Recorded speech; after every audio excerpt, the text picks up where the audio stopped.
Totoo pala talaga, kapag lumapit ka sa Diyos at ipinagkatiwala mo sa Kanya ang lahat ng pinagdadaanan mo, mapapansin mo na unti-unting mawawala ang takot at mga problema mo.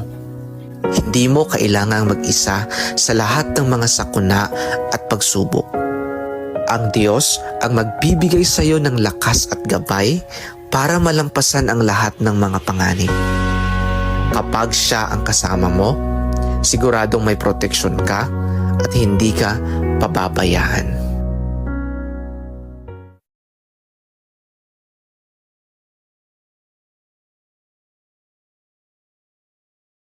Totoo pala talaga, kapag lumapit ka sa Diyos at ipinagkatiwala mo sa Kanya ang lahat ng pinagdadaanan mo, mapapansin mo na unti-unting mawawala ang takot at mga problema mo. Hindi mo kailangang mag-isa sa lahat ng mga sakuna at pagsubok. Ang Diyos ang magbibigay sa iyo ng lakas at gabay para malampasan ang lahat ng mga panganib. Kapag Siya ang kasama mo, siguradong may proteksyon ka at hindi ka pababayaan.